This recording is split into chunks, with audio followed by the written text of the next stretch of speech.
Have you ever seen someone do something that you've always wanted to learn, but you've never actually gone around to doing it? If you're new to the channel, my name is Luke Embers, and I'm a fire dancer in Chicago. For the longest time, I wanted to be good at fire dancing, but I never really pushed myself to actually get started, and I constantly compared myself to others online who were really good at it. But in 2023, I decided that I would dedicate 1,000 days to fire dancing so that I can get better day by day. And I'm happy to say that I've done it for over 700 days at the time of recording this video. In this video, I want to share with you 3 things that I've learned throughout my journey so that this could hopefully motivate you to get started and achieve the things that you want to achieve.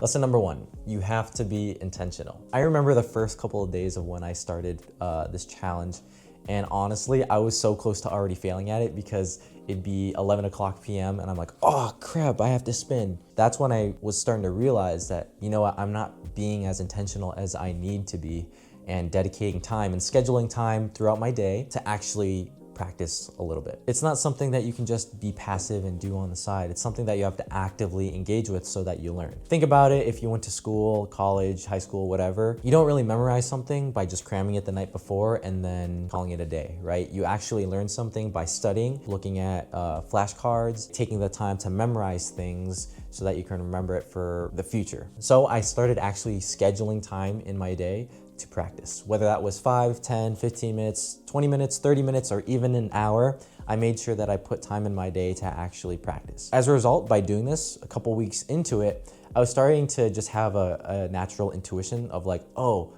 I need to spin right now. Or, oh, this is a good time to spin because I'm not doing anything. Let's just pick up a practice knife and spin for 20 minutes. So being intentional about actually doing it is the first step. Now there's another layer to that where it's actually focusing on specific movements or things that you want to do to improve. So for an example is the Vili Lima Lua, which is the 2-hand spin. That's a very, very fundamental move in fire knife. And that was something that I had to really drill down to make nice and smooth and clean right from the get-go. At a certain point when I felt like that was good enough, I had to actually take it to the next step and incorporate something else into it, such as doing it on the left hand. And that re-challenged my ability, and that helped me continue to grow because I was intentionally switching it to another method or another way of going about it that helped me grow. Because once you do something and you get relatively good at it, you have to find new ways to challenge yourself and to grow, and so you have to be intentional about it. And so that's another level to it. Number 2, make it super convenient. Kind of like in my last point,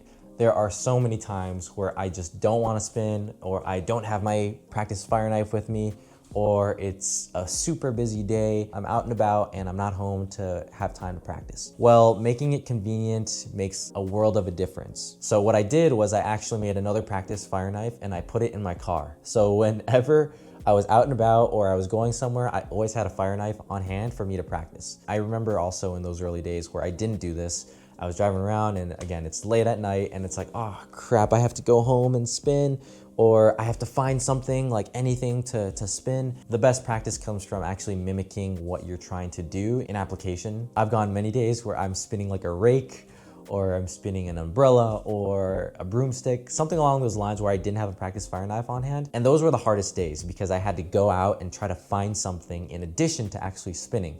So that takes more time out of your day to spin and just impedes whatever energy you have to actually go and spin. And this is the same for anything, like say going to the gym or exercising, right? If you find a gym that's nearby your house, then it's convenient because it's right there. But if you're going to the gym across town, you're not gonna wanna go to the gym, or you're less likely to wanna go to the gym and therefore less likely to actually do it. So making things a little bit more convenient will actually help you stay on track with the goal that you're trying to achieve and be consistent. And then number 3, experiment, experiment, experiment.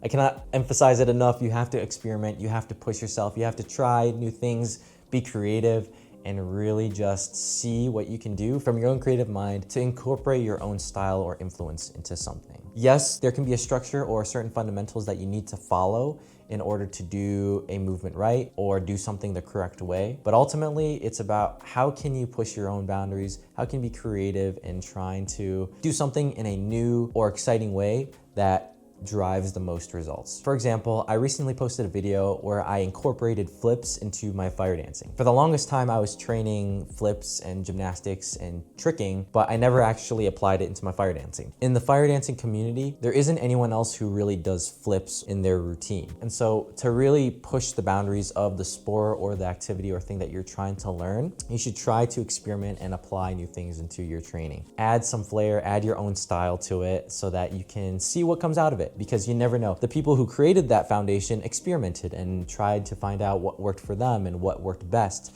so that they can create that foundation for future fire dancers to follow. So if you're able to do that for yourself, then you can really challenge your mind and play and have a more creative take on it so that you can have more fun trying new things and incorporating something that you never thought you could do before. So experimenting is the third thing that I've learned throughout these 700 days. Now, this video was super chill. I just wanted to sit down and reflect for myself as well, and also to give you a little bit of insight on my journey. But take these with a grain of salt, because my journey has been crazy thus far, from the first day I started to 1 year to 500 days and all the way up to now 700 days.